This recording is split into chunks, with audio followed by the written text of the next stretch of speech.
इस्लाम ने ये कहा है कि जो पिछड़ा हुआ है, जो इस भाग दौड़ की दुनिया में जो पीछे छूट गया, उसको मदद करो, बराबरी में ले खड़ा करो। इस्लाम नहीं, इस बात को नहीं बताया जा रहा है। वो ये कह के कि इस्लाम में दो तरह के तबके नहीं हैं, इस्लाम ने सबको बराबर समझा है, ये कह के उस जो हक बनता है उस हक को देने का प्रयास कभी नहीं किया जाता। मुसलमानों का दरअसल लीडर जो है ना, वो मजहबी लोग हैं। आज भी मैं कह रहा हूँ कि वही लोग लीडर हैं। तो वो जो वहाँ जो कंसेप्ट ले आया गया, एक ये कि जदीद तालीम से दूरी, और इस्लाम का मिसयूज किया गया। इस्लाम का जो असल ओरिएंटेशन है वो लोगों के सामने पूरा नहीं रखा गया। मुसलमानों की आबादी तो 20% है, तो आप एक मुख्यमंत्री तो छोड़िए, आप मुख्यमंत्री का सपना देखने का भी आपको अख्तियार नहीं है। इसकी जिम्मेदार कौन है, आप बताओ। 8% वाला अपना बना सकता है, तो 20% वाला क्यों नहीं बना? इसका जिम्मेदार दूसरा कोई है। लेकिन आप किसी को लीडर मानोगे ही नहीं। प्रिय दर्शकों, हम आपका ध्यान इस महत्वपूर्ण डिस्क्लेमर की ओर आकर्षित करना चाहते हैं। इस इंटरव्यू में हमारे अतिथि द्वारा व्यक्त किए गए विचार और मत उनके व्यक्तिगत हैं। ये आवश्यक रूप से हमारे YouTube चैनल या संपादकीय टीम के दृष्टिकोण का प्रतिनिधित्व नहीं करते हैं। हमारा लक्ष्य एक ऐसा मंच प्रदान करना है जहां पसमानदा विषय से संबंधित विविध दृष्टिकोण प्रस्तुत किए जा सकें। हम विभिन्न विचारों को सामने लाने का प्रयास करते हैं, लेकिन इनका समर्थन या विरोध नहीं करते। आपके समय और सहभागिता के लिए हम आभारी हैं। यदि आपके कोई प्रश्न या चिंताएं हैं तो कृपया हमसे संपर्क करने में संकोच न करें। पसमानदा समुदाय का महत्वपूर्ण अंग होने के लिए धन्यवाद। सादर अब्दुल्ला मंसूर, पसमानदा डेमोक्रेसी। आदाब। आज हम मऊ में हैं और मऊ के बहुत ही एक चर्चित शख्स से आज मिल रहे हैं, जिन्होंने अपने दम पे न केवल अपनी पहचान बनाई, बल्कि एक ऐसे समाज से आते हैं जिस समाज का प्रतिनिधित्व बहुत कम जगह पे देखने को मिलता है। उन्होंने उस समाज को एक आला मुकाम तक भी लाने का काम किया। आप बहुतों की प्रेरणा स्रोत हैं, आपके बारे में बहुत सुना गया है, लेकिन पहली बार मिलने का मौका मिल रहा है। आप अपनी एक ये जो सामाजिक जीवन है उसके बारे में बताइए। पहले तो शुक्रिया आपका कि आप इतनी दूर से मऊ तशरीफ़ ले आए और बातचीत कर रहे हैं, और आपके बारे में ये जानकर अच्छी खुशी हुई कि आप सोशल कामों को, जो अच्छा काम कर रहे हैं, उनको और लोगों तक पहुंचाने का प्रयास करते हैं और सच्चाई के लिए लड़ते हैं और अपनी आवाज़ बुलंद करते हैं। सोशल कामों का वो जरासीम होता है दरअसल, और जिसमें वो जरासीम घुस जाता है तो वो आदमी सोशल एक्टिविटीज़ के बिना बाज नहीं आता। तो मैं तो राजनीति में बहुत बाद में आया, लेकिन सोशल एक्टिविटीज़ मेरे बहुत हाई स्कूल का इम्तिहान पास किया तो उसके बाद ही से मेरे अंदर आ गई थी। ये कब की बात होगी लगभग? अब ये 78 की बात है, तो 78 तो काफ़ी लंबा समय हो गया।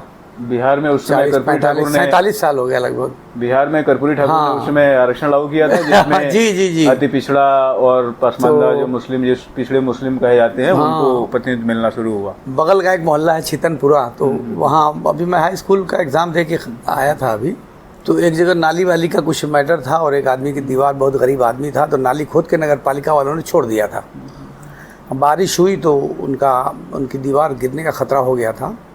बार बार कहने पर भी नगर पालिका वाले काम नहीं कर रहे, तो मैंने नगर पालिका का घेराव कर दिया। अभी हाई स्कूल पास कर दिया था उसी साल, और फिर नगर पालिका में ताला वाला बंद कर दिया पूरा। तो उसमें ईओ मिल गए, तो ईओ के साथ हाथापाई कुछ लोगों ने कर लिया, 7 और लोग थे, तो उसमें मुकदमा हुआ। लेकिन उससे पहले से भी कई मसले ऐसे आए हैं कि लोगों के आपसी इख्तलाफ को ख़त्म करने के लिए सामाजिक काम करना, 2 लोग न लड़ें इसके लिए। तो मुझे ये लगता है कि बचपन से मेरे अंदर ये जरासीम था कि समाज के लिए कुछ करना चाहिए। और मुझे सबसे ज़्यादा खुशी जो है उस वक्त होती है जब मेरी वजह से कोई मुस्कुरा देता है। वाह। मैं कारण बन जाऊँ अगर किसी के मुस्कुराने का, और मैं कोशिश भी करता हूँ और लोगों से कहता भी हूँ, यार अपने मन में ये भावना आप पैदा करिए ना कि आपकी वजह से कोई खुश हो जाए, किसी की खुशी का आप कारण बन जाओ। ये सबको कहता हूँ मैं। तो ऐसी ज़िंदगी चलती रही, चूँकि हम लोग व्यापारिक घराने से हैं, राजनीतिक परिवार हमारा परिदृश्य नहीं है, तो मैं भी बट नेचुरली। लेकिन मैंने जब होश संभाला तो हमारे कारोबारी हालात बहुत ख़राब थे, तो मैंने नौकरी की और बहुत सारा काम किया, उस डिटेल में नहीं जाना चाहता। लेकिन फिर बिज़नेस किया, बिज़नेस के बाद सोशल एक्टिविटीज़ होती रहती थी, तो उसमें अक्सर मुकदमे हो जाया करते थे। तो मुझे हज़रत अली मियां नदवी साहब और काज़ी मुजाहिदुल इस्लाम कासमी साहब all India Muslim personal law board के जो अध्यक्ष थे, उनसे मेरे बहुत ताल्लुकात थे। बल्कि कादी साहब तो जब भी मऊ आते थे उनका क्या हमेशा मेरे ही वहाँ होता था। तो कादी साहब ने मुझसे खुद कहा कि तुम्हारे ऊपर रोज़ मुकदमे हो जा रहे हैं, रोज़ किसी न किसी एक्टिविटी में तुम रहते हो, तुम किसी पॉलिटिकल पार्टी को ज्वाइन नहीं करोगे तो ये दिक्कत हमेशा सामने आती रहेगी। तो मुझको लेके गए हज़रत मौलाना अली मियाँ साहब के पास और उनसे बात करके फिर उन्होंने माननीय मुलायम सिंह यादव जी से बात किया। मैंने समाजवादी पार्टी उस वक्त अभी बनी नहीं थी, उससे पहले ज्वाइन किया उनके साथ। ये कब की बात होगी? ये मेरे ख्याल से 92 में समाजवादी पार्टी बनी है, तो उससे 1-2 साल पहले की ये बात है। तो उससे पहले मैंने एक प्रोग्राम भी कराया था, जिसे मुलायम सिंह यादव आए थे। मैंने एक अखबार शुरू किया था, बांगे मशरिक उर्दू का रोज़नामा। अरे वाह। तो जब मुलायम सिंह रक्षा मंत्री थे 1996 की बात होगी मेरे ख्याल थी ये जब मुलायम सिंह आए थे तो उनको मैंने बुलाया था यहाँ विमोचन के लिए। तो चूँकि उससे पहले मैंने ज्वाइन कर लिया था मुलायम सिंह को 91 में करीब ज्वाइन किया था मैंने। तो उसके बाद मायावती जी की जब सरकार आई तो आपको याद होगा कि उस ज़माने में जो उस खेमे के लोग थे तो उन पर कहीं ना कहीं से मुकदमे कायम करके इस तरह चलता था। तो मेरे ऊपर भी एक यूं ही अफवाह फैलाने का मुकदमा कायम किया और मुझे बुलाया गया कि एसपी साहब बुला रहे हैं मिलने के लिए, और फिर मुझे जेल भेज दिया रातों रात। अलग से स्पेशल कोर्ट में जज साहब के घर ले जाकर रात में ही करा के रात ही में जेल रवाना कर दिया। 153 एक ही धारा थी एक चिर। दूसरे दिन बेल हो गई तो बकरीद का एक दिन पहले का टाइम था। एक दिन पहले इन्होंने सुबह को मुझे खबर मिली कि NSA लगा दिया। आपको हैरत होगी 3 महीना मैं जेल में रहा, लेकिन 3 महीने के बाद मुझे महामहिम राष्ट्रपति के वहाँ से आदेश हुआ, क्योंकि उसमें मुलायम सिंह भी थे और ऑल इंडिया मिली काउंसिल थी, उस वक्त पर्सनल लॉ बोर्ड था। तो इन लोगों ने भी केसेस की, गुजराल साहब से मिले और क्या क्या हुआ बात। लेकिन बराबर 3 महीने के बाद वो राष्ट्रपति जी के वहाँ से एक आदेश हो गया मुझे छोड़ने का। तो जेल में जब आया आदेश तो इन लोगों को कभी इस तरह का आर्डर मिला ही नहीं था। तो मुझे 3 दिन उसके बाद भी नहीं छोड़ा, उसको वेरिफिकेशन किया कि राष्ट्रपति के वहाँ से कोई आर्डर तो आता नहीं है। तो वहाँ से फिर मेरा सियासी सफ़र एक तरह से कह लीजिए कि शुरू हो गया। इसमें आ गए और सियासत में तब से चल ही रहा है। बाकी बातें बहुत सारी। ये सच में कहा गया है कि नेता और अभिनेता दोनों पैदाइशी होते हैं, उसके लिए कोई स्कूल नहीं होती। वो स्कूल और ट्रेनिंग तो बस एक नाम मात्र का होता है, नहीं तो वैसे बहुत सारे नाम गिनाए जा सकते हैं कि जिनका कोई वारिस नहीं रहा है लेकिन अभिनेता के रूप में वो छा गए हैं। कई नाम हैं।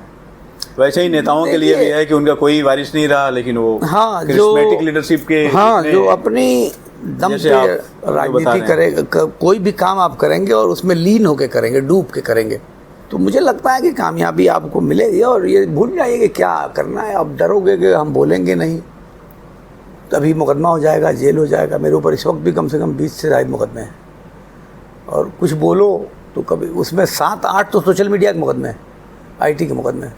तो बोलने पे पाबंदी है, जो इस चीज़ से बात नहीं है। आंदोलन, धरना, थाने का घेराव, ये सब हमेशा करते रहे हैं। तो करते करते यहाँ तो पहुँचे। हाँ, तो भी मैं हाई स्कूल, आप हैरत करेंगे कि मैं हाई स्कूल पास कर गया हूँ, तब से मैं परिवार की जिम्मेदारी निभा रहा हूँ, पूरे परिवार की। मैंने रद्दी अखबार बेचा, नौकरी की, डॉक्टर की दुकान में कंपाउंडर का काम किया, ये सब कुछ किया है मैंने, लेकिन ये कभी पीछे मुड़ के देखने की आदत नहीं रही। मतलब सच में मुकम्मल जो एक नेता होता है, जो नेतृत्व करता है, एक नेता तो मुझे लगता है कि नेता की जो क्वालिटी नेताओं में जो होनी चाहिए वो नहीं, वो आज के जो परिभाषा बनाया गया वो नहीं। हाँ। जो नेचुरली जो नेतृत्व कर देंगे, कंधे पे भार रखा जाता है। लीड करने वाला, लीडर में नहीं कर सकता, लेकिन ये कि लीड करने वाला जो व्यक्ति है, तो लीड करने की कभी ख्वाहिश नहीं रही कि मैं लीड करूँ, लेकिन मुझे ये रहा है कि ये जिम्मेदारी निभानी है, तो मैं पीछे क्यों रहूँ, मैं अगली सफ में क्यों न रहूँ। ये जज्बा हमेशा रहा और इसी में अक्सर मुकदमे होते रहे, ये रहा है। तो अब घर की भी जिम्मेदारी संभालना उसमें, और मुझे लगता है कि जो आदमी अपनी जिम्मेदारियों को महसूस करता है वो घर की भी जिम्मेदारी निभाता है और समाज की भी जिम्मेदारी वही निभाता है। जो घर की जिम्मेदारी ठीक से नहीं निभाएगा, जैसे आप अपने बेटे को अलग समझें, भाई के बेटे को अलग आपने समझा, तो आपने अपनी जिम्मेदारी नहीं निभाई। तो जो घर की जिम्मेदारी ठीक से निभाता है वो समाज की जिम्मेदारी ठीक से निभाता है। फिर पॉलिटिकल पार्टीज़ में अगर आप जाओगे तो वहाँ भी अपने तरीके से रहोगे। तो अपने तरीके से जो आदमी रहेगा तो उसके सामने मुश्किलें आएंगी। आप चाहें तो एडजस्ट कर लीजिए लोगों के साथ, तो मुश्किलें नहीं आएंगी। लेकिन जब आप एडजस्ट नहीं करोगे, अपनी बात को रखोगे और अपनी आवाज़ को लोगों तक पहुंचाओगे और जो हक है वो बात बोलोगे, तो मुश्किलें तो आएंगी। तो जिनको काम करना है उन्हें इन सब चीज़ों से घबराना नहीं। आज भी हैं जो लड़ रहे हैं, समाज से लड़ रहे वैसे हैं, भी कहा जाता है सरकार कि से जब तक नेता के ऊपर 2-4-10 मुकदमे ना हो तब तक उसकी जिम्मेदारी और उसकी स्टेबिलिटी जो है वो बनती नहीं है। अब मैं ये तो नहीं कह सकता, लेकिन इतना ज़रूर है कि बहुत से लोग नेता हो गए, एक भी मुकदमा नहीं है। यही मऊ में बहुत से लोग नेता तो हो गए। अब नेता होना, यहाँ कामरेड इम्तियाज़ साहब यहाँ MLA रहे, मैं बहुत उनको आदर्श मानता हूँ। मेरा पॉलिटिकल उनसे, उनकी पार्टी अलग है, मेरी पार्टी अलग रही है, लेकिन मैं उनको अपना आदर्श मानता हूँ। मैं उन्हीं को नेता मानता हूँ। उन्होंने बहुत पहले मुझसे एक बात कही थी कि अरशद, चुनाव तो कोई भी हादसाती तौर पे जीत सकता है, कोई भी MLA हो सकता है, MP हो सकता है, चेयरमैन हो सकता है, मगर हादसाती तौर पे कोई भी लीडर नहीं बन सकता। तो तुम ओहदे के चक्कर में मत पड़ना, लीडर बनने की कोशिश करना। हालात तो अच्छे और ख़राब आते रहते हैं, और उससे घबराना क्या है, कोशिश जद्दोजहद करना है, उसी में खुश रहना है। तो खुश रहने का हुनर सबको सीखना चाहिए। एक बड़ा मौजूद सवाल है, ये हर कोई जानना चाहता है, खास करके जो पढ़ने लिखने वाले लोग हैं, जो रिसर्च करने वाले लोग हैं, खास करके सोशल साइंसेस के हवाले से, चाहे वो पॉलिटिकल साइंटिस्ट हों, सोशल साइंटिस्ट हों, हिस्टोरियंस हों, तो यही कहते हैं कि मऊ एक ऐसा शहर है जहाँ एक ख़ास तबके के लोग अपने मेहनत के दम पे इस शहर की एक पहचान दिलाई है, जिसको जवाहरलाल नेहरू भी एक मैनचेस्टर कहा करते थे, अंग्रेज़ों ने भी कुछ इसका नाम दिया था। लेकिन इस शहर ने अपने एक इंडिपेंडेंट आइडेंटिटी नहीं उभार पाई। उसको किस, देखिए, आइडेंटिटी तो नहीं उभर पाई। उसकी वजह एक तो बेसिक तो ये रही कि तालीम का यहाँ मयार जो होना चाहिए दूसरी जगहों के मुकाबले में, वो यहाँ कम रहा। और मैं कहूँगा तो शायद ठीक नहीं लगेगा, लेकिन एक चीज़ है कि जो मजहबी लोग हैं, तो मजहबी लोगों का वर्चस्व यहाँ ज़्यादा रहा है, तो जिसकी वजह से दीनदारी, मजहबी दीनदारी ज़्यादा है। मदारिस यहाँ बहुत हैं, और मदारिस ने एक बड़ा काम ये भी किया कि जो मऊ को आप देखेंगे तो मऊ ऐसे एजुकेशन के मामले में बहुत ज़्यादा आपको नहीं दिखेगा, लेकिन जब आप जो बेसिक एजुकेशन है, बेसिक एजुकेशन की जब आप बात करेंगे तो मऊ का नाम उससे ऊपर आपको दिखेगा। तो आपको हैरत होगी, अरे यार मऊ का नाम ऊपर कैसे दिख रहा है लिस्ट में। कभी कभी तो 1 नंबर है मऊ रहा यूपी में। उसकी रीज़न सिर्फ ये बड़ा कि मदरसों ने स्कूल बना दिए, अपनी ब्रांचेस बना दी लड़कियों का और लड़कों का। तो लड़कों में तो कम है, लेकिन लड़कियों के बहुत ज़्यादा स्कूल बन गए। तो जो बेसिक एजुकेशन थी, प्राइमरी एजुकेशन जो थी, तो वो फ्री में हो गई। तो उसने इस रेशियो को बदल दिया। लेकिन आला तालीम की तरफ यहाँ रुझान नहीं हुआ, और आला तालीम के इदारे हमने नहीं बनाए, ये हमारी कमी है। तो एक तो फैक्टर ये पड़ा। दूसरा फैक्टर ये पड़ा कि पॉलिटिकल जो हमारा इंतखाब होना चाहिए, तो इंतखाब के पैमाने हमने अलग बना लिए। जैसे 25 साल थे यहाँ के विधायक रहे हैं मोहतरम, बल्कि अब तो इंतकाल हो गया, अल्लाह जन्नत नसीब करे, मुख्तार अंसारी साहब यहाँ के विधायक रहे हैं। तो अब चूँकि अब वो उस साइकोलॉजी में मैं नहीं जाना चाहता कि आखिर उनके पीछे जनता इतनी क्यों रही। वो तो हमेशा जेल में रहे, बाहर रहे नहीं, लोगों के लिए काम नहीं किया वगैरह वगैरह, ये सारी चीज़ें आप पाएंगी तो वो एक अलग बहस का मौजू बन जाएगा। लेकिन ये फैक्टर रहा कि अवामी नुमाइंदों के इंतखाब में हमने बहुत अच्छे निर्णय नहीं लिए। जैसे स्वर्गीय कल्पनाथ राय के इंतकाल के बाद जितने लोग भी सांसद हुए पिछले 25 साल में, उसमें एक नाम भी ऐसा नहीं है जो दोबारा सांसद हुआ, या किसी ने कुछ किया हो, या किसी ने कुछ सोचा हो। अभी तो मौजूदा समाजवादी पार्टी के सांसद राजू राय, इनसे हम लोग तवक्कुआत रखते हैं, उम्मीदें रखते हैं कि कुछ करेंगे। वो खुद पढ़े लिखे हैं, बहुत सारे तालीमी इदारे चलाते हैं, तो उनसे हम तवक्को रखते हैं। आने वाला वक्त बताएगा, 1-1.5 साल उनको भी हो चुका है, तो आने वाला वक्त बताएगा वो क्या करते हैं, कुछ करते हैं या सिर्फ बयान दे के अपना काम निकाल लेते हैं। ज़मीन पे कंक्रीट क्या दिखता है।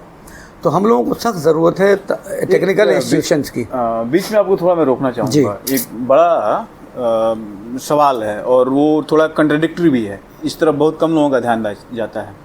अमूमन कहा जाता है, जैसे आप अभी कह रहे थे कि जो प्राइमरी एजुकेशन है वही ज़्यादा ठीक हो पाया मदरसों के माध्यम से, बाकी जो हायर एजुकेशन है वो उतना समृद्ध नहीं हुआ, उसकी वजह से नहीं जाना गया। लेकिन आपके शहर का एक रेशियो जो डाटा बताता है, जो कुछ लोगों ने इस पे काम किया है, जो स्कॉलर्स ने, तो वो ये दिखाता है कि यहाँ लड़कियों का जो एजुकेशन है लड़कों से ज़्यादा है। जबकि अमूमन ये परसेप्शन बना के रखा गया है। नहीं, ज़्यादा नहीं है, बहुत ज़्यादा है, और हाई एजुकेशन में ज़्यादा है। आप हैरत करेंगे कि प्राइमरी क्लासेस तक तो सब चलते हैं साथ, हाई स्कूल तक भी चल रहे हैं। हाई स्कूल तक जाते थे, कुछ कम हो रहा है। इंटरमीडिएट के बाद ग्रेजुएशन में, इंटरमीडिएट में लगभग 60% से ऊपर लड़कियां हैं, 40% से कम लड़के हैं। ग्रेजुएशन में आप जाएंगे तो 70% से ऊपर लड़कियां हैं, 30% से कम लड़के हैं। तो एक ये कमी तो है, लेकिन इसके पीछे एक फैक्टर है। फैक्टर क्या है के लड़के जो हैं यहाँ की सनत को गौर करना पड़ेगा आपको कि यहाँ वीविंग एक कारोबार है और मैक्सिमम लोग उसी से जुड़े हुए हैं।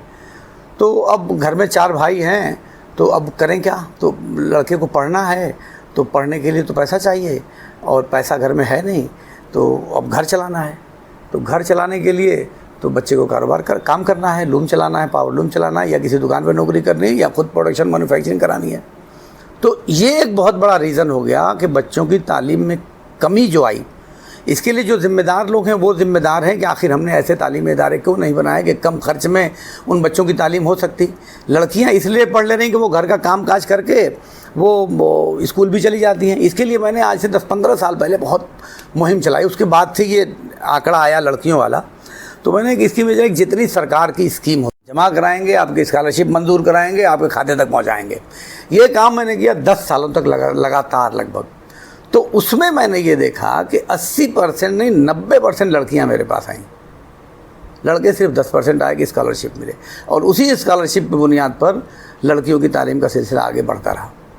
इसका मतलब है कि इस शहर में शिक्षा का जो अलग जगाने वाले, ज्योति जगाने वाले जो व्यक्ति हैं उनसे भी मिल रहे हैं। देखिए हम लोग बहुत खुशी हो रही है। मैं इसमें मेन भूमिका, तो जैसे हम लोगों ने इस फील्ड में बहुत काम किया, करीबन 20 साल से हम लोग लगातार काम कर रहे हैं। बल्कि आप लोग जानते हैं मैं हर साल कुछ प्रोग्राम भी बड़े कराता हूँ, एक शाम तालीम के नाम, या बच्चों को स्कॉलरशिप देना, या जो बच्चे कमज़ोर हैं नहीं पढ़ पाते उनके लिए फ़ंड का फराहमी करना। लेकिन इसमें मेन काम तो किया, वैस तरफदार साहब अभी चले गए, जो इनसे मेरी बात हो रही थी, उनका बहुत हम लोगों का एक सर्किल रहा है।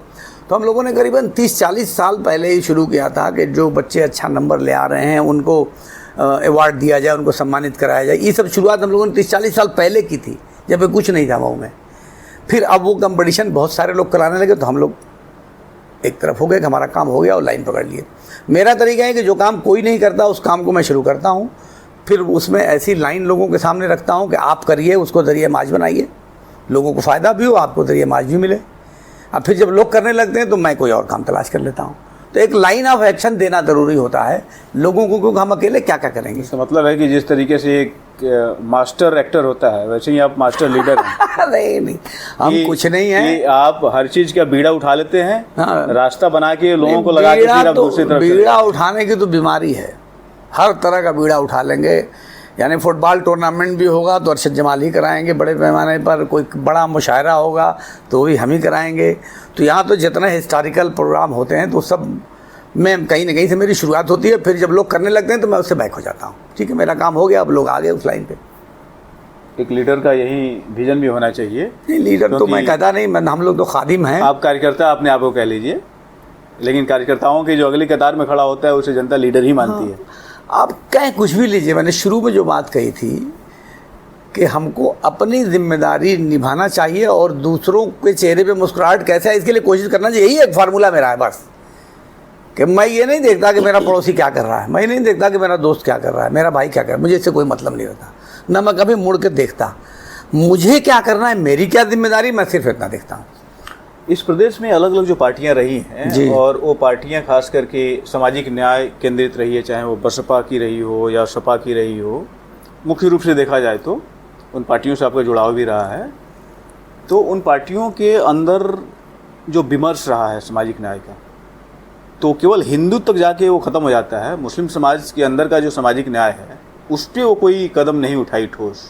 इसको किस रूप में आप देखते हैं, क्या कारण रहा है इसके पीछे? इसमें मैं ये समझता हूँ कि इसमें जो मुस्लिम लीडर्स हैं जो की पोस्ट तक पहुँचे, बहुत कम पहुँचे ना, लेकिन कुछ तो पहुँचे।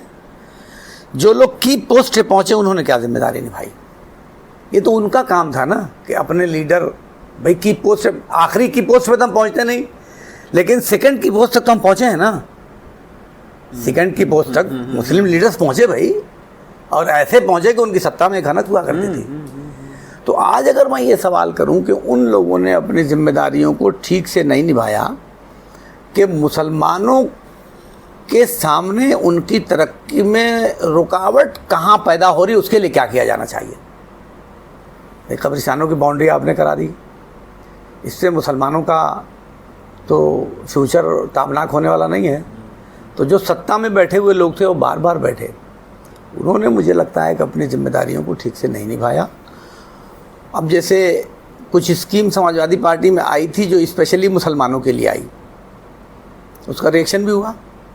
आपने देखा होगा कि मुस्लिम लड़की अगर कोई मौलवी आलिम या इंटरमीडिएट का इम्तहान पास करती है तो उसे 20,000 रुपये की स्कीम एक बार तो चलाई गई थी।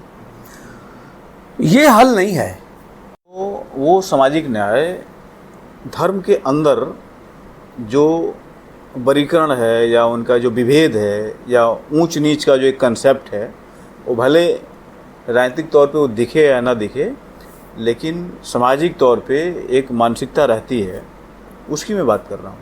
तो आप जो कह रहे हैं कि जो मुस्लिम लीडर रहे उधर, उन लोगों ने अपने जिम्मेवारियों का निर्वहन नहीं किया, मैं थोड़ा इससे इतर देखता हूँ इसको। उन लोगों ने निर्वहन किया और बहुत ही शातिर तरीके से किया। उन लोगों ने हमेशा ये माना कि मुस्लिम एक ऐसा समाज है जिसमें कोई न ऊंच है न कोई नीच है। इसके इतर जब हिंदू समाज की बात होती है तो उसमें सामाजिक न्याय की जब बात होती है तो उसमें ब्राह्मण, क्षत्रिय, वैश्य, शूद्र इस तरीके से होता है। और चूंकि शूद्र को माना जाता है कि वो सबसे वंचित है, उसको मेन स्ट्रीम में लाने के लिए पॉलिसी बनाई जानी चाहिए। अमूमन वही चीज़ें मुस्लिम धर्म के अंदर भी है। सबका सम्मान बराबर नहीं, उसकी आप बात कर रहे हैं। जी जी जी। तो दरअसल इस्लाम जो एक फ़िलॉसफी देता है, तो इस्लाम ने ये बात कही है कि इंसानों में किसी को किसी पर फौकियत नहीं, यानी कोई बड़ा नहीं किसी पे, सब बराबर है। लेकिन इसको इन्होंने मिस इंटरप्रिटेट किया है, इसको गलत तरीके से समझाया लोगों को। इस्लाम ने ये कहा है कि जो पिछड़ा हुआ है, जो इस भाग दौड़ की दुनिया में जो पीछे छूट गया, उसको मदद करो, बराबरी में ले खड़ा करो। इस्लाम ने इस बात को नहीं बताया जा रहा है। वो ये कह के कि इस्लाम में दो तरह के तबके नहीं हैं, इस्लाम ने सबको बराबर समझा है, ये कह के उस जो हक बनता है उस हक को देने का प्रयास कभी नहीं किया जाता। और ये बात दुरुस्त है कि जो पसमादा तबकात हैं, बिरादरी के एतबार से भी देख लीजिएगा आप कि जो बिरादरी पसमादा है वही माशी तौर से भी पसमादा है। बिल्कुल। इसका क्या कारण है? इसका मतलब ये तो भेदभाव न हुआ कि बिरादरी जो पसमादा है वही माशी तौर से यानी माली तौर से वही पसमादा क्यों है आखिर? इसका मतलब कि सदियों से भेदभाव तो होता आ रहा है, जिसको हम कह नहीं रहे, हम उसको बयान दूसरे तरीके से कर रहे हैं और उलझा दे रहे हैं। एक मज़हब का हवाला देके मज़हब की अधूरी बात को बताकर वो हवाला देके बंद कर दे रहे हैं। तो इसमें शुबा नहीं है कि जो अपर कास्टेज हैं, तो जिस तरह से इस साल हज़ारों साल से दलितों का हुआ या पिछड़ों का हुआ नॉन मुस्लिम्स में, उसी तरह से यहाँ भी किया गया है। लेकिन उसमें फ़र्क सिर्फ इतना है कि इस्लाम की आधी टिप्पणी को लेकर वो एक जवाब पैदा करते हैं, भाई इसमें आप लोग मत बात करो पसमादा की। और बात आती है आरक्षण की, जी जी, रिजर्वेशन की जब बात आती है कि पसमादा लोगों का आरक्षण होना चाहिए, पसमादा मुसलमानों का ख़ास तरीके से, तो फ़ौरन आपत्ति आएगी कि इसमें मुसलमानों में मत बांटो पसमादा और गैर पसमादा। लेकिन आप बताइए कि अगर दौड़ हो रही है तो ज़्यादा मदद की किसको ज़रूरत है? ज़्यादा तेज़ चलने की किसको ज़रूरत है? जो पीछे छूटा हुआ उसको, या जो आगे बढ़ चुका उसको? पीछे छूटा है उसी को। अगर कहोगे कि नहीं दोनों को एक साथ ही तोड़ना है, एक आदमी का पैर कमज़ोर है तो उसको मौका अलग से देना पड़ेगा ना दौड़ने के लिए। तो वो कहते हैं नहीं, तो अब उसमें कौन आगे पाएगा? जब ये आएगा, जब आरक्षण होगा, तो अगर इसको आप बांट के आप अलग नहीं करोगे तो उसका जिन्हें हक मिलना चाहिए उनको तो मिलेगा ही नहीं ना। फिर तो उसमें जो संपन्न है ऑलरेडी पहले से, वो तो वही ना आगे, चूँकि उनके पैरों में ज़्यादा ताकत है, वो तेज़ ज़्यादा दौड़ेंगे और आगे ऑलरेडी बढ़े हुए हैं। तो इस पर हमेशा आपत्ति होती है मुसलमानों में, जो कि बिल्कुल ही गलत है। ये है एक मुसलमानों का, अभी पहली मरतबा मैंने सुना जमीयत उलमा के सदर हैं मौलाना महमूद मदनी साहब, 2 दिन पहले वो बोले, इसमें कोई शक नहीं कि मुसलमानों का एक बड़ा तबका बिरादरान वतन की तरह नस्ली तफरीक का शिकार है और उसकी पसमानदगी को दूर करने के लिए रिजर्वेशन जैसे इकदाम की सख्त जरूरत है। लेकिन पसमानदगी और अशराफ और अर्दाल के सवाल पर मुसलमानों के दरमियान तफरीक हरगिज दुरुस्त नहीं है। अलबत्ता मुसलमानों में दलित और पसमानदा बिरादरियों की जमीनी हकीकत को तस्लीम करते हुए आज के इजलास आम के मौके पर हम ये ऐलान करना चाहते हैं कि मुसलमानों का हर एक तबका मुस्लिम समाज में बराबरी की हैसियत रखता है और माजी में जो ज्यादतियां माजी में क्या हाल में भी हो रही हैं, जो ज्यादतियां जात पात के नाम पर हुई हैं या हो रही हैं, उन पर हमें शर्मिंदगी है और इसे दूर करने के लिए हम अहद करते हैं कि हम मुसलमानों में मुआशी, समाजी, तालीमी हर जाविये से मुसावात कायम करने की हर मुमकिन कोशिश। पसमानदा मुसलमानों की बात मैंने तो पहली बार सुना उनके मुंह से, या किसी भी बड़े तंजीम के सरबराह से मैंने ये बात पहली बार तो सुनी। उन जगहों पे जो बैकवर्ड क्लास के जो मुसलमान हैं वो नहीं पहुंच पा रहे हैं, तो ये एक गौर करने का विषय तो वही है। आपका ध्यान उधर ही मैं आकृष्ट करना चाह रहा था। मैं समझ रहा हूँ जी। तो मेरा ये कहना है कि आखिर वो जो अगर कहीं देखता हूँ, मैं कुछ जगहों पे देखता हूँ, कुछ जगहों पे आगे किए गए हैं, लेकिन वो दिखाने के लिए वो आगे हैं, उनके पास अख्तियार नहीं है। अख्तियार उन्हीं के पास है जो कुर्सी पे बज़ाहिर नहीं है, उनके पास अख्तियार है, और जो कुर्सी पे बैठे हुए हैं वो उनके अधीन है। तो एक तो ये मसला है ज़ेरे गौर, तो उसका रीज़न यही है कि जो पीछे छूटे हुए लोग हैं या पसमानदा तबकात के लोग, सीधे मैं कह लूँ कि जो पसमानदा तबकात के मुसलमान हैं, तो एक तो ये कि उनके पास संसाधन पहले से बहुत कम था, तो वो आगे बढ़े नहीं, और जो आगे बढ़े हैं मुसलमानों में उन्होंने समझा कि इनको इस्तेमाली करने में ज़्यादा आफियत है, तो वो सिलसिला चलता रहा। लेकिन ये कि जो आरक्षण की बात हो रही है, तो पसमानदा मुसलमानों के आरक्षण की बात होनी चाहिए। मेरा व्यू इसमें मामले में एकदम कंसेप्ट क्लियर है। बहुत ही अच्छी बात है, और आप जैसे व्यक्ति यदि इस मुद्दे को लेके आगे बढ़ते हैं और इस पे बात करते हैं, तो जाहिर सी बात है कि जो रिएक्शनरी ताकतें जो केवल धर्म के खाने में रख के चीज़ों को देखने की कोशिश करती है, उसको एक बड़ा चैलेंज मिलेगा इससे, और मिलनी भी चाहिए, क्योंकि आप एक जिस समाज को रिप्रेजेंट कर रहे हैं वो वंचित कहा जाता है, वो पसमानदा कहा जाता है, उसको तमाम सारे संसाधनों से दूर रखा गया है। वो बेसिकली मेहनत कश है। देखिए एक वजह और भी, इसकी बड़ी वजह जो पड़ी, तो जैसे मुल्क जब आज़ाद हुआ, उससे पहले का तो हम नहीं जानते, लेकिन आज़ादी के बाद मुसलमानों का दरअसल लीडर जो है ना वो मजहबी लोग हैं। आज भी मैं कह रहा हूँ कि वही लोग लीडर हैं। तो वो जो वहाँ जो कंसेप्ट ले आया गया, एक ये कि जदीद तालीम से दूरी, और इस्लाम का मिसयूज़ किया गया। इस्लाम का जो असल ओरिएंटेशन है वो लोगों के सामने पूरा नहीं रखा गया। नतीजा ये हुआ कि अब मैं ये तो नहीं कहूँगा कि उन्होंने अपने फ़ायदे के लिए ऐसा किया होगा, लेकिन ये मैं ज़रूर मुझे बेबाकी से ये बात कह सकता हूँ कि इसमें कहीं ना कहीं से उनकी नासमझी हो सकती है। लेकिन इस तरह का माहौल जो एक अरसे दराज से हम देखते चले आ रहे हैं, उसने सबसे बड़ा नुकसान पहुँचाया। दूसरा क्या हुआ कि सबसे बड़ा संसाधन अगर आप कहेंगे तो मुसलमानों के पास है। मैं बताता हूँ कैसे। किसी भी इंफ्रास्ट्रक्चर मेन चीज़ है। हमसे ज़्यादा इंफ्रास्ट्रक्चर किसके पास है आप बता दीजिए। हमारे पास मदरसों की बिल्डिंग है, हमारे पास ज़मीनों की कमी नहीं है, हमारे पास हर तरह का काम करने के लिए वसाइल मौजूद हैं। 2.5% ज़कात देने की हिम्मत मुसलमान रखता है हर साल अपने पूंजी कैपिटल में से, और वो देता भी है, ऐसा नहीं कि वो नहीं देता। लेकिन मदरसों में या किसी भी इंस्टीट्यूशन में आप मान लीजिए कि आप चाहते हैं कि कोई फैक्ट्री, मान लीजिए आपकी कोई फैक्ट्री आपने लगा रखी और आप चाहते हैं कि वहाँ अच्छा प्रोडक्शन हो, तो अच्छा प्रोडक्शन हो तो आपको मशीन अच्छी लगानी पड़ेगी ना। आप मशीन जब घटिया लगाएंगे वहाँ और मैनेजर ख़राब रखेंगे तो वहाँ प्रोडक्शन अच्छा कैसे होगा। अब आइए मैं ये बात क्यों कह रहा हूँ कि जैसे हमारे वहाँ जो तालीमी इदारे हैं जिन पर पूरा होल्ड कम से कम 75 साल से तो रही, आज थोड़ी दिक्कत दिखाई दे रही है, लेकिन अब तक तो था ही ना। लेकिन वहाँ से कितने लोग निकले, उस न निकलने का कारण क्या है। फिर वही मैं आऊँगा मशीन वाली बात पे कि जब टीचरों का इंतखाब करना होगा, जब जो टीचर हैं उनके आप सिलेक्शन में बेईमानी बरतोगे तो कभी भी अच्छी नस्ल के पैदा होने की उम्मीद नहीं रखनी चाहिए। बिल्कुल सही बात। और यही होता है हमारे वहाँ। सबसे बड़ी प्रॉब्लम यही है कि जो मदारिस हैं उनकी मजबूरी क्या है कि कमेटी है, कमेटी के लोग हैं, वो कमेटी के लोग अगर नाराज़ हो जाएंगे तो आप नादिम नहीं रहोगे। नादिम की मजबूरी है, कमेटी के लोग सुनना है।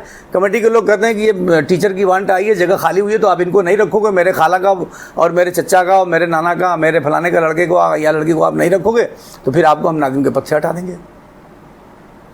और ऐसे बेबाक लोग वहाँ उस कुर्सी तक पहुँच ही नहीं पाएंगे जो कहते हैं कि नहीं भाई हम तो सिलेक्शन और क्वालिफ़िकेशन के आधार पर ही हम टीचर रखेंगे।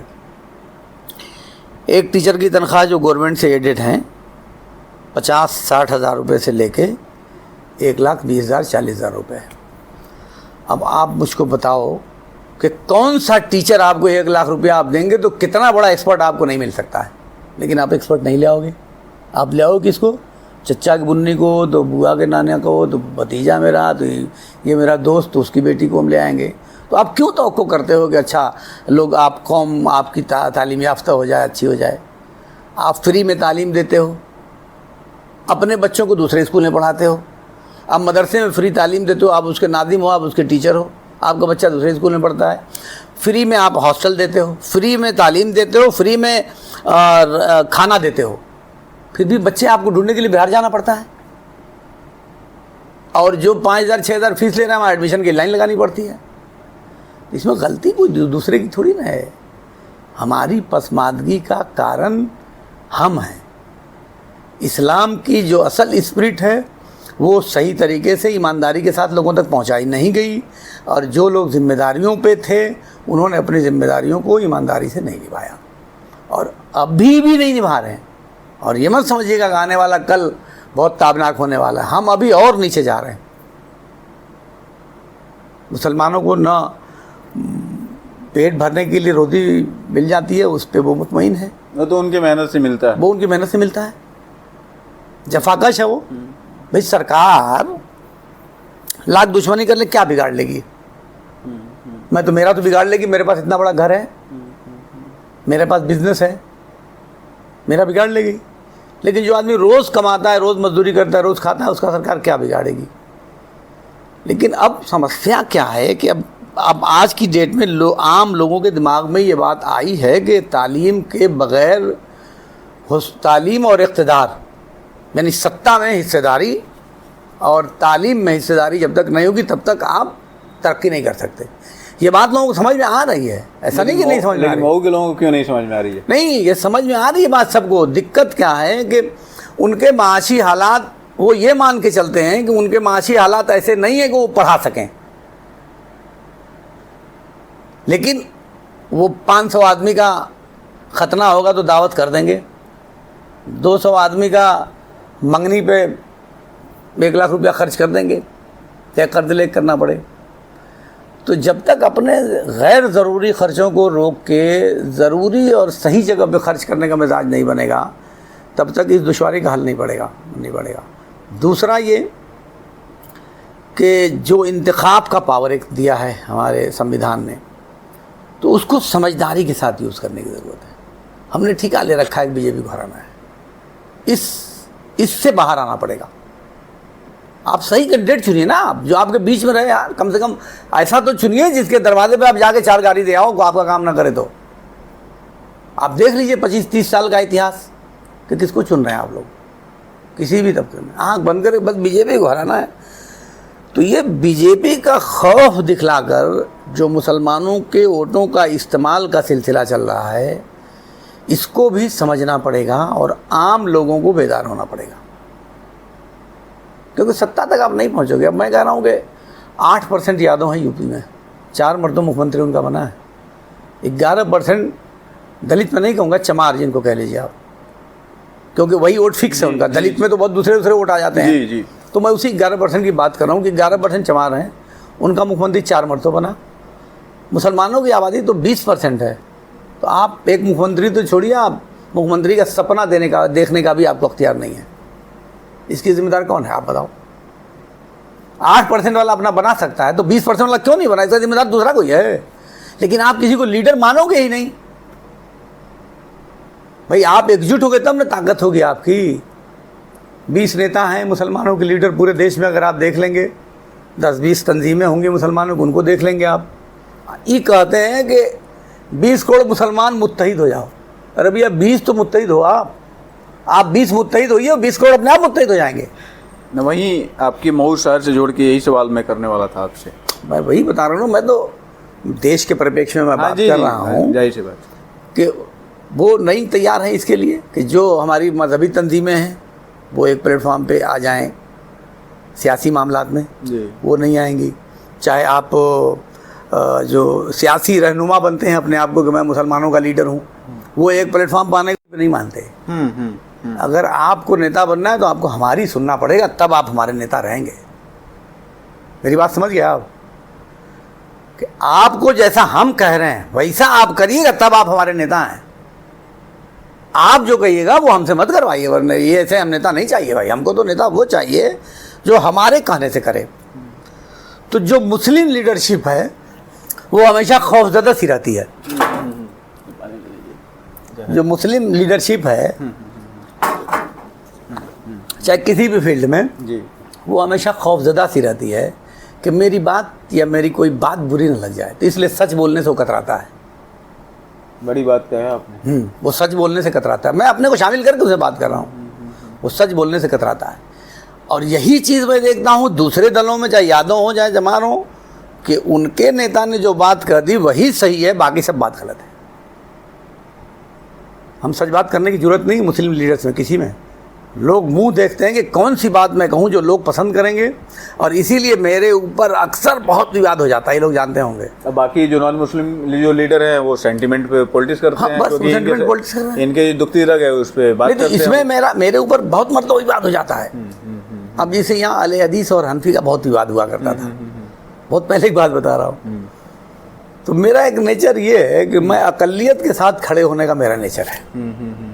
जिससे 10 आदमी अगर हैं और एक आदमी कहीं अकेला है तो मैं उधर बैठाऊंगा एकदम फाइनली जी।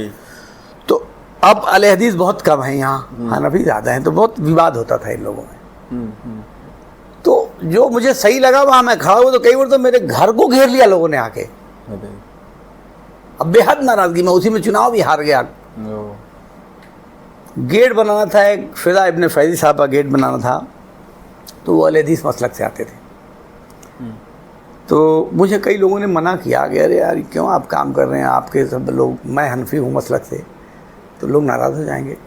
तो मैंने कहा यार फिदा साहब जो आलमी सतह के शायर हैं, जिनकी गज़लें और नज़में बहुत सारे दूसरे मुल्कों में कोर्स में पढ़ाई जाती हैं, उनको भी आप मसलक में बांटोगे यार। मैंने बनाया उनके राह में गेट, बहुत नाराज़ हुए। दिक्कत वही सबसे बड़ी है कि हम सब लोग मसलियत पसंद हो गए हैं। हालांकि हम सच बात बोलते तो बहुत से लोग उसको एक्सेप्ट भी करते, लेकिन जो लीडरशिप है चाहे मजहबी, अच्छा हमारी सियासी लीडरशिप अगर ये कर रही है तो उसे तो वोट लेना है, लेकिन हमारी मजहबी लीडरशिप भी, मैं आपको बताऊं कि वो भी सियासी लोगों की तरह से मसलहत से बात करती है कि कौन सी बात लोगों को अच्छी लगेगी, कौन सी बात बुरी लगेगी। मैंने पूछा, जैसे आजकल चल रहा है ना कि रोड पे नमाज़ पढ़ने का लेकर, तो मैंने लखनऊ में एक मस्जिद पे जुमे की नमाज़ में पढ़ रहा था, तो वहाँ मौलाना ने ऐलान किया कि भाई बाहर नमाज मत पढ़िएगा, जो बाहर नमाज़ पढ़ेगा उसकी नमाज नहीं होगी। तो मैंने अपना यहाँ आके, यहाँ मुफ्ती अनवर साहब हैं, बड़े आलिम हैं यहाँ के, तो मैंने उनसे पूछा कि मुफ्ती साहब वो ऐसे बोल रहे थे इमाम साहब कि बाहर नमाज़ पढ़ोगे तो नमाज नहीं होगी। तो मुफ्ती साहब ने कहा कि हाँ बिल्कुल सही बात है, अल्लाह को कोई भी ऐसी इबादत मंजूर नहीं है जिससे लोगों को तकलीफ हो। अल्लाह को कोई भी ऐसी इबादत, ऐसी पूजा स्वीकार नहीं है जिससे लोगों को कष्ट हो। एक वाक़या भी बताया कि एक मरतबा हुजूर सल्लल्लाहु अलैहि वसल्लम के ज़माने में फ़ौजें कूच कर रही थी कहीं दूसरी जगह जाने के लिए, तो फ़ौजों ने जो पड़ाव बनाया था रुकने का, रास्ते में बनाया था। तो नबी करीम सल्लल्लाहु अलैहि वसल्लम ने उन लोगों से कहा कि तुम लोगों ने रास्ते में अपना पड़ाव बना लिया है, अगर तुम्हारी वजह से आम लोगों को तकलीफ़ होगी तो तुम्हारी शहादत बेकार चली जाएगी। तुम लड़के अगर शहीद हो गए तो वो शहादत बेकार चली जाएगी अगर तुम्हारी वजह से आम लोगों को तकलीफ़ पहुँचे।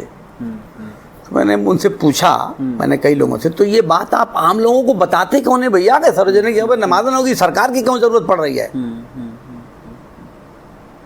तो मैंने जो बताई ना अभी बात, कि वजह वही है कि हर कोई बात अपनी बेबाकी के साथ कहना नहीं चाहता।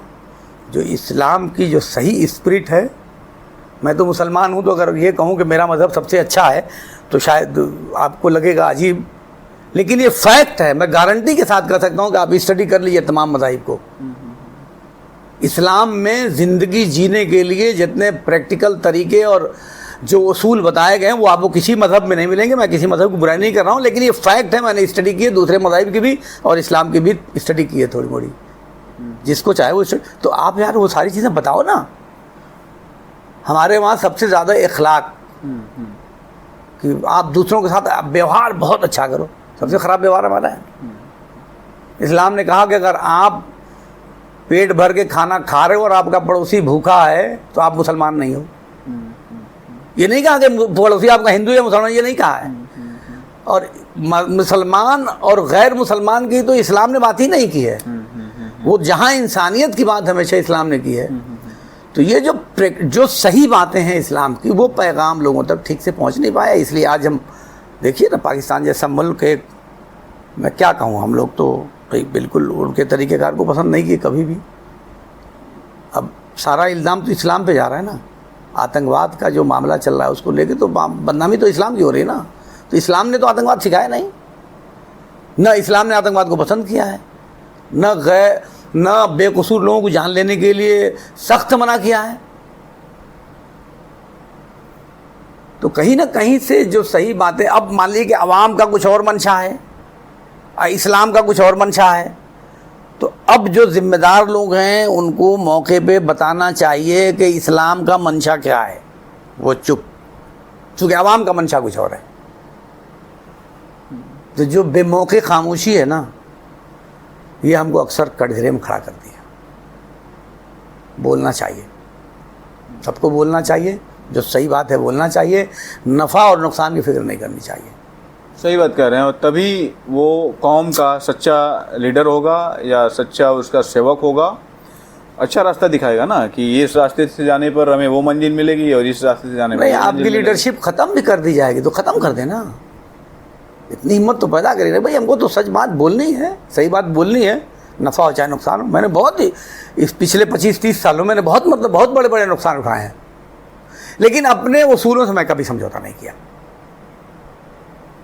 आप हैरत करेंगे, पता नहीं आप जानते भी शायद हो कि मैं यहाँ 25 साल से तो मुख्तार अंसारी जैसे आदमी से मेरा सियासी मुकाबला रहा है और मैं उन्हीं के कैंडिडेट को हराकर चेयरमैन होता रहा हूँ। वो न होते तो मैं कब का MP और MLA हो गया होता। लेकिन यहाँ इतने ताकतवर आदमी से एक मुकाबला मेरा रहा है कि हम लोग यहीं नगर पालिका तक सिमटे हुए हैं।